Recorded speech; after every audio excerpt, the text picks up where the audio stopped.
We mentioned Aubameyang again. As we're discussing this, we don't know. There's been a lot of talk. By the time you listen to this, we'll know if he's a Chelsea player or not. But something pretty nasty happened to him on Monday night. Yeah. He was attacked in his own house, burgled. They handcuffed him and his wife. They punched him in the face. They broke his jaw. It must have been terrifying for the whole Aubameyang family. The children were in the house. They stole everything they could have stolen. I guess in this kind of incident, you look like, okay, it's only they only broke his jaw. Yeah, they stole money, but this is all materials. But it could have been far worse, I guess. You don't know what those guys have been capable of doing. But right now, if you're Aubameyang, you want to get out of Barcelona as quick as possible and come back to London. I'm amazed that there's been no agreement found between Chelsea and Barcelona so far for this transfer. I don't know whose fault it is. It might be anyone's. It's just they haven't found an agreement. But there's Marcos Alonso also in the mix. Don't tell me you cannot find an agreement for the sake of 5 or maybe even 10 million pounds to make that deal happen if you really, really wanted him if you're Chelsea and if you really need the money if you're Barcelona.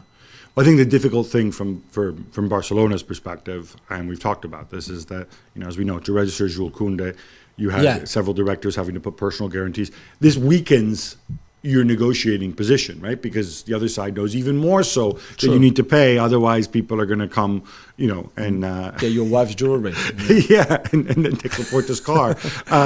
So I think that could be part of the explanation. There's a lot of moving parts. It's very difficult to do, and we'll see in the next few hours how things pan out. Do you think that we've seen the last of Christian Pulisic because him leaving the pitch at Southampton without going and clapping the travelling Chelsea fans looked bad? I don't know what the background is really. I just saw it as I was watching the game.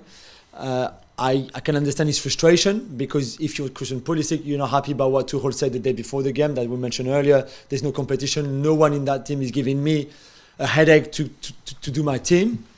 What's going on there? We know he's frustrated. We saw his dad being frustrated.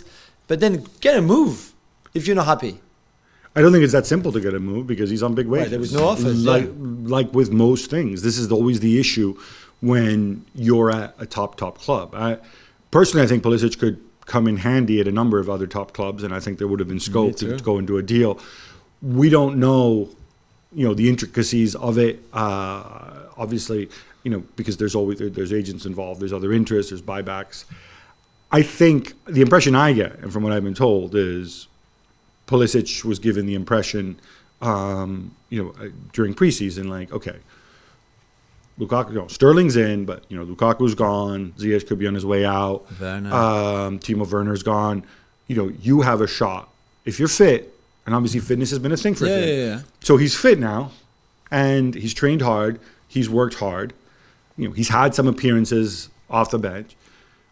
But I think I wouldn't blame him for feeling a little bit like, well, if I'm not part of the plans here, if you're going to come out and say everybody's rubbish, all my guys on the bench, then why am I here? Let me know. And again, it may be something where you take a step back and maybe take a pay cut or whatever. I don't think it's going to happen in the next couple hours as we're recording this on deadline day. So that means he may have to stick around. Maybe you can also turn it into a positive from a Greg Berhalter perspective. Obviously, you want guys playing. He'll still get to play. Yeah, he'll still get to play. Just not going to be a starter. You'll still, because Chelsea between the Champions League, you still get minutes on the pitch, but he might be that little bit fresher come the World Cup, and a big World Cup maybe in January could change the landscape here. Yeah.